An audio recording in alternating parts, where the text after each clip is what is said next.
Let's have a little friendly chat about the Dolphins and their Week 2 loss to the New England Patriots.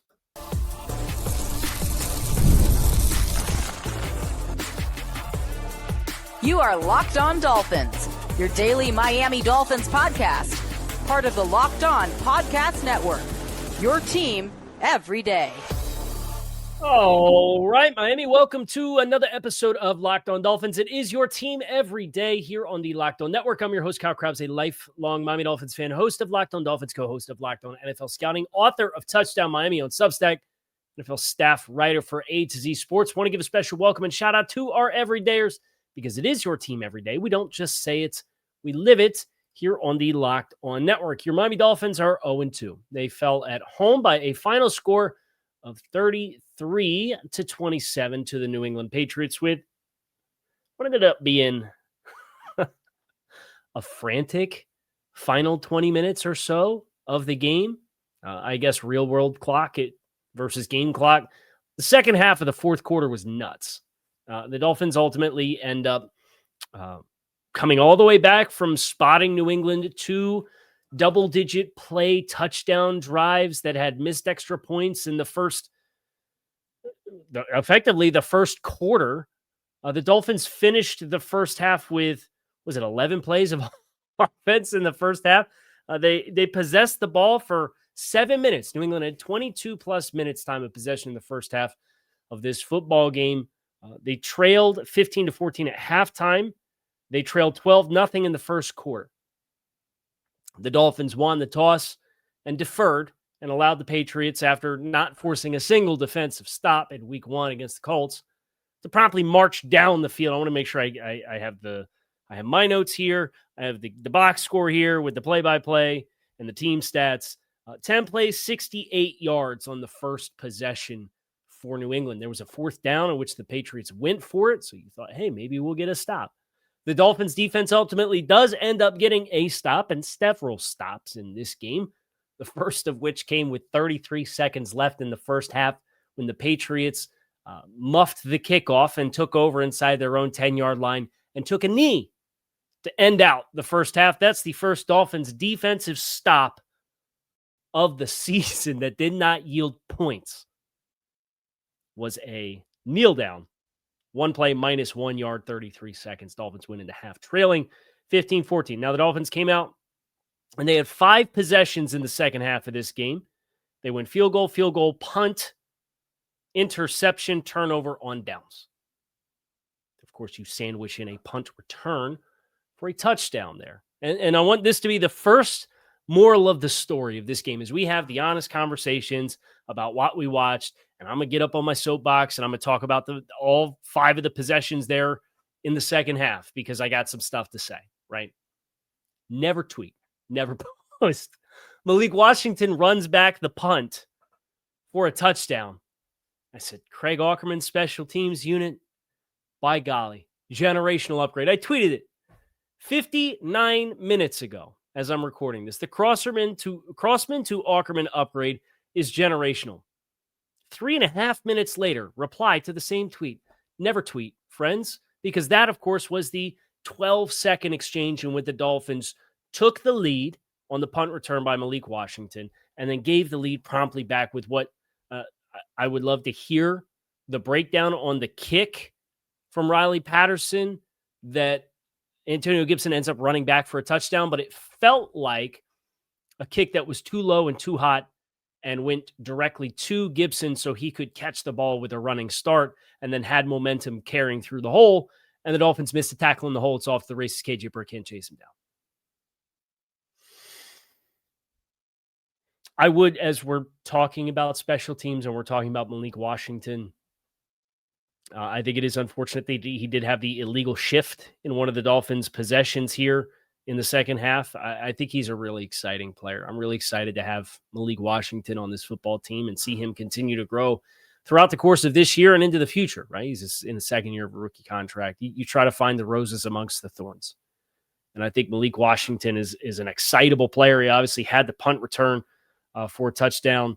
He also finished with 3 carries for 23 yards. He had 3 times as many carries and 3 times as many yards rushing, as Ollie Gordon did, who finished with 1 carry for 8 yards. Ollie also had a nice catch and a throw that was behind him, and he peels back and made somebody miss. So your ancillary players showed some nice things throughout the course of this game, but at the end of the day, if you're going to go down, make sure it's going down by getting the right guys the football. Tyreek Hill finishes with 6 catches for 109 yards on 7 targets, including a 47-yard, the ugliest 47-yard completion we may ever see in our lifetime.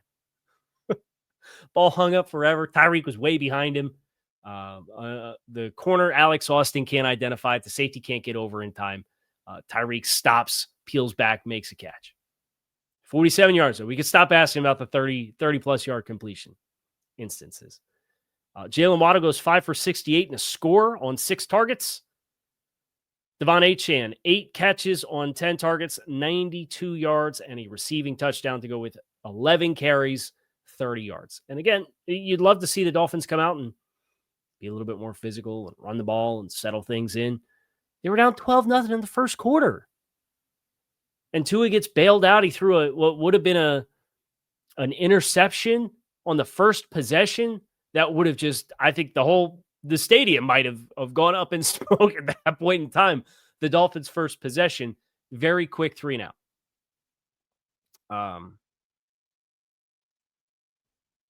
But they persevere. They find a way to have the lead in this game late. But I want to talk about the second half, because the second half for me is an embodiment of how unsustainable, like a 47-yard heave to Tyreek Hill is a large chunk of your passing offense. You had 315 yards. It's a sizable portion of it. It's unsustainable. That's not a sustainable. You can't do that every week and get away with it every week. But operationally, what happened in the second half of this football game when the Dolphins had the football after they had 2 scoring drives in the second quarter to take a 12-0 deficit and turn it into a 1-point deficit going into halftime with all the momentum in the world, and you got the ball because you chose to defer the opening kick? I want to talk about these drives. I have notes, and what they share is really demoralizing for where you now stand at 0-2. We're going to get into that next here on Locked On Dolphins. Make sure you guys stick with us. Today's episode of Locked On Dolphins is brought to you by Prize Pick, the daily fantasy app in which making the right call can actually pay off. You and I make decisions every day, but on Prize Picks, being right means cashing in. With football back, Prize Picks is the simplest and fastest way to get in on the action. Just pick more or less on 2 to 6 player projections, and you can turn your takes into real prizes, all in less than 60 seconds. It is quick. It's easy. It's my favorite way to follow along with football. For the week upcoming, you've got Patrick Mahomes more or less than 1/2 of 1 passing yard as a max discount to throw into your selection pool. So download the Prize Picks app today. Use code LOCKEDONNFL to get $50 in lineups after you play your first $5 lineup. That's code LOCKEDONNFL for $50 in lineups after you play your first $5. Prize Picks, it is good to be right. We mentioned 5 possessions, technically 6 if you include the punt return. 5 possessions for the Dolphins in the second half. I want to walk through some errors, and I do want to acknowledge from a team's stats perspective, the Dolphins were penalized 10 times for 65 yards, but it's the hidden yards that's associated with these that killed you. It killed you, really. First possession of the second half. Dolphins are trailing 14-15. 3rd and 7 at the plus 24. So you're just outside the red zone. Tua Tagovailoa completes a 11-yard pass to Malik Washington to set the Dolphins up 1st and 10 inside the red zone at the 13-yard line. This is 11:53 in the third quarter. The play is called back for an illegal shift because Malik Washington is in motion forward at the snap. Okay, just file that away. They end up kicking a field goal. You had a chance with 1st and 10, all the momentum in the world's first possession after the second half. You just had 2 touchdown drives. You'd have 1st and 10 from the 13. You go back to 3rd and 12 from the plus 29 instead of 1st and 10 from the plus 13. It's a 16-yard shift. So it's not a 5-yard penalty, right? It's the hidden yardage that's associated with that mistake. And potentially minus 4 points off the scoreboard. You lost today by 6, by the way, and you were on the inside the 30-yard line in the final minute of the game with possession of the ball. And I understand the spider webs of what would have happened differently out of that one exchange. I know it doesn't exactly work like that. Next offensive possession. It is 6 minutes and 13 seconds left in the third quarter. You have 1st and 10 now in the red zone at the plus 19. And you get a 16-yard completion to Malik Washington on 1st and 10. That takes you down to the New England 3-yard line for 1st and goal. Holding. 10-yard penalty. What do you think the Dolphins did with that possession? They kicked the field goal. So you forced a punt too, by the way. 3 plays minus 13 yards. Patriots had Garrett Bradbury field hockey rolled one back to Drake May, forced a punt. You go 9 plays, 30 yards in 5.5 minutes. You're up 17-15 with possession of the ball at the 3-yard line, get called for a holding and takes it back. Just to make sure I have the figures correct here. You take a sack on 3rd and 11. Devon Achane pulls you back out before you take the sack. So that's another opportunity from the plus 19 with the holding penalty to the 29. It's a 26-yard hidden yardage error that exists. Your next possession, you go 5 for 16. You give the ball back to New England. You force another punt. You return the punt 70-plus yards for a touchdown. Your first punt return for a touchdown in 5 years. Looks like special teams is going to be toast of the town. What looked like a low kick. You end up giving up a touchdown return to Antonio Gibson. So let's go to the next possession. There's now 7 minutes left in the fourth quarter. You are now down. Again, I want to make sure I get the numbers right. New England takes the lead 30-27 on the kickoff return for a touchdown. On the ensuing kickoff, Eskridge muffs the kickoff, and you have to start at the minus 13. So not only did you take the goodwill of a punt return for a touchdown, you gave up the ensuing kickoff return for a touchdown, and the returner can't handle the kickoff, and you start at the minus 13. It's probably another 15 yards of hidden yardage versus a standard return.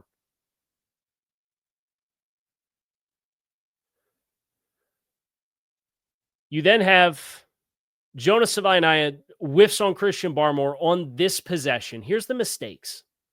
And the first one is it's a minus run that kind of sets you behind. You end up getting a fresh set of downs anyway, but it's a minus play that exists as far as errors. But then you go to the final 3 minutes and 20 seconds of the football game. Here's some of the sequences you got. 1st and 10 on the minus 47. Down 3 points. 3:18 left in the game. Delay a game. The next play you get dialed in is wide open to Tyreek Hill. Tua assails it to Tyreek. Misses it. 2nd and 15. Same sequence. You go delay a game. You miss Tyreek wide open for a first down. 2nd and 15. False start. You then go 2:21. 4th and 9. Tua throws and completely misses underneath defender Marte Mapu. Throws an interception. I got to look at the tape to know who else was available, but I know who wasn't available. And it was, I believe it was Malik Washington was the intended target on the play. He had somebody in his hip pocket and the player Marte Mapu buzzing underneath. Didn't see him. It was concerningly similar to the Leatu Latu interception last week, where it's like, you have to see that guy's in that throwing window or cutting that throwing window. All that to be said, you get a short run stuff. The Patriots come out of the 2-minute warning and they throw and you force an incompletion. You set up a 4th and 2. They keep the offense out there. The defense stems the front. you get a false start, and you force a field goal, and you have a timeout left with 1:47 left in the game. Then they kick the kickoff short of the landing zone. So you're taking over at the -40, down 6 with a timeout left in your back pocket, and the kickoff didn't even run any time off the clock. What more could you ask for? You get down to the 26-yard line. You get a couple of completions underneath Alec Ingold, Jalen Waddle. Then you get the swing. Tua goes through the full field progression, gets down to Devon Achane in the flat. He makes Marpu miss in the flat. Looks like he runs in for a touchdown. Steps out at the 26. No ill will, no hard feelings. Totally get it from Devon Achane's perspective, right? You're along the sideline. You see a cutback opportunity. You try to make a cut. Half of your foot's out of bounds. It is what it is. You still got like a minute. I want to know the exact time that was left. 1:09. You're at the plus 26. 1:09 left. False start. Then you break the huddle with 12, and Tua's got to pull everybody back in so that you don't get 12 men in the huddle for an illegal substitution, and you take the delay of game penalty anyway. So you didn't even run a play and lost 10 yards on 2 procedural pre-snap penalties. How does this happen? You're at home. You break the huddle with 12, and Tua's got to run everybody back in and hope that they don't notice, and they let you get away with it, and then you don't get the play snapped. It's bad. It's bad football. And it's avoidable. Like, you want to talk about cutting your nose off to spite your face. You know what worked on that last possession? Patriots played soft. Say, hey, we're gonna not allow any explosive plays. You take some completions underneath. You stay on schedule. Devon Achane makes a guy miss in the flat. You find your explosive play that way. You're cooking with gas. They thought he scored. And they had the whole hullabaloo of Devon Achane and then the officials huddle. And then they decide to pull it back and put time back on the clock. And you still take a delay of game because you're running it down to the end of the play clock. And then you break the huddle with 12. How? I don't get it.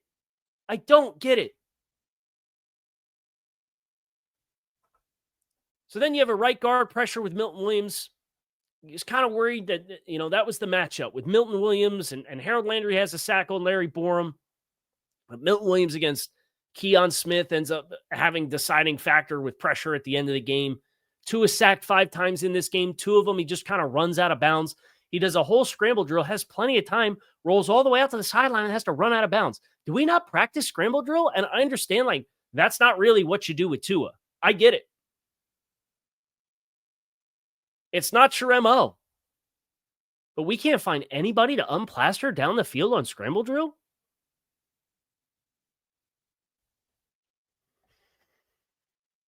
So the Dolphins finished this game with, 10 penalties, and 4 of them came in the final 3 minutes and 18 seconds with the ball. And the ones that happened before that was a -26 hidden yardage penalty. And what was it? Illegal shift 5? I think illegal shift is 5 yards. And a 16-yard hidden yardage penalty. And the special teams miscue. And the defense in the first half. It's not a winning combination. It's just not. We're going to go by the numbers next. You're Locked On Dolphins. Make sure you guys stick with us. Today's episode of Locked On Dolphins is sponsored by BetterHelp. We all turn to some funny places for advice, your barista, your barber, even a random stranger. But not everyone is the right one when it comes to real support. That's why BetterHelp is here with over 30,000 licensed therapists and more than 10 years of experience. BetterHelp gets you your right match, someone clinically trained and credentialed to guide you through all of life's challenges. It's flexible. You can join sessions online from home or on the go. Makes therapy fit into your busy schedule. As the largest online therapy provider in the world, BetterHelp has access to mental health professionals with a diverse variety of expertise. Find the one with BetterHelp. Our listeners get 10% off their first month at betterhelp.com/lockedon. That's BetterHelp, HELP.com/lockedon NFL. I want to ask you guys a question. Are you guys still paying full price for gas? Stop leaving money behind. Get real cash every time you fill up with the free Upside app. Simply download the free Upside app in the App Store or Google Play now and start earning cash at the pump today. Use limited time promo code touchdown for an extra 25 cents back per gallon on your first fill up. You can make up to $300 a year from just buying the gas you already need. At first, you might think this is too good to be true, but it's totally legit. Real people are getting paid just to make their daily commutes, and you can too. Plus, you can cash out anytime to your bank account, PayPal, or an e-gift card through Amazon or other brands. Don't let this offer drive on by. Download the free Upside app now. Use limited time promo code touchdown for limited time 25% gallon bonus. That's promo code touchdown. Offers may vary by user and location. Go to upside.com for terms and conditions. Dolphins by the numbers, 27 points. They are now, as far as of the time of this recording, 35-66 through 2 games point differential. That is the most points allowed in the AFC East and the least amount of points scored in the AFC East. I appreciate the fact the offense at least had some life. I think the discouraging thing is you averaged more yards per play by almost a full yard than the New England Patriots. You just played quintessential non-complimentary football for the first 16, 17 minutes. And then by the time you kind of settled into the game, the heavyweight punches start swinging and you make the miscues that we talk about at the end of the game. You finish with 358 yards of offense, which is 25 more than the Patriots, but you lose the turnover battle. You managed to go 4 of 12 on 3rd and 4th downs, which New England is 8 of 13. So they had twice as many 3rd and 4th down conversions as the Dolphins did in this game. You lose the time of possession battle by 7 minutes. You go 1 of 2 in the red zone. The Patriots scored 3 times in the red zone. And now you got 4 days before a game against the Bills. And I think my worry, my concern here for this game, as far as like the outlook of the game on Thursday, you fought your way back. You had them on the ropes. You shoot yourself in the foot. It's a lot of the same things. How do you get ready for now a road tilt against the Bills, who smoked the Patriots, or smoked the Jets today by 20 points?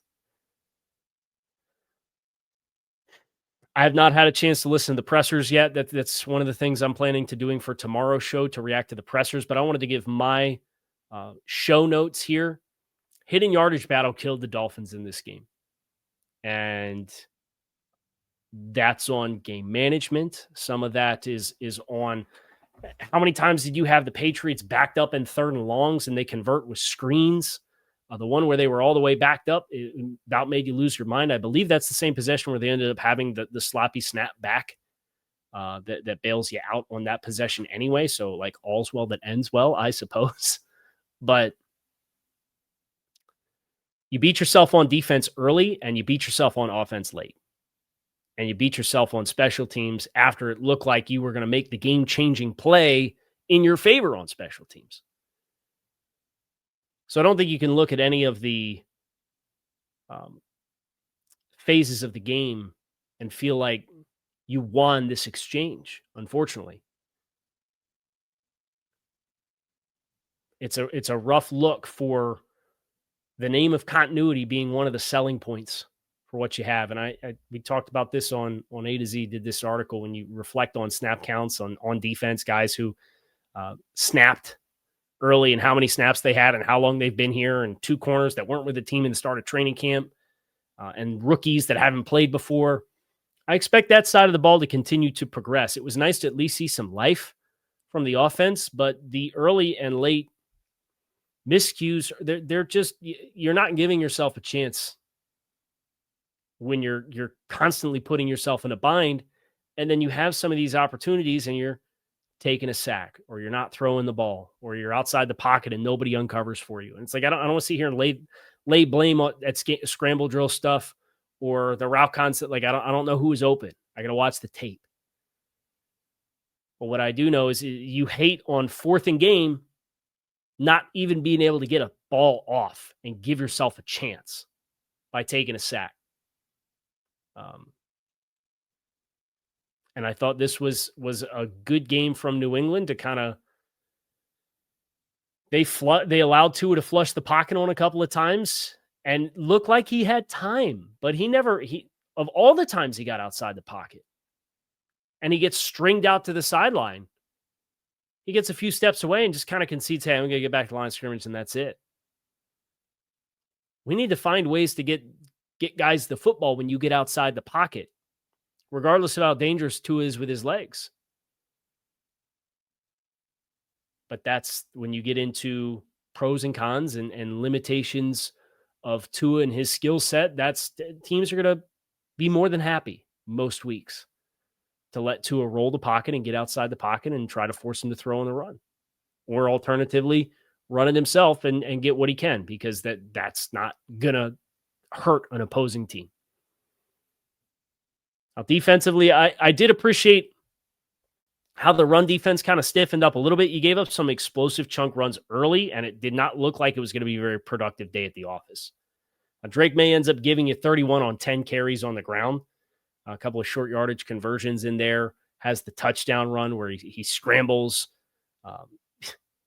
We didn't even talk about, we had 2nd and 25 and had illegal contact on Jason Marshall. Now, I thought that was a baffling penalty to call, if we're being honest. And the broadcast agreed. Jason McCourty, I know he's a career DB, so he's probably going to agree with that no matter what.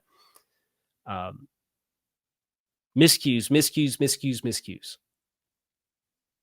I at least appreciated that in this game, we say, hey, let's get our guys with talent the ball. Let's feature them. Let's find ways to get them touches. If we're going to go down, let's give our guys a chance and go down with our best guys. And lo and behold, you have 350 yards of offense.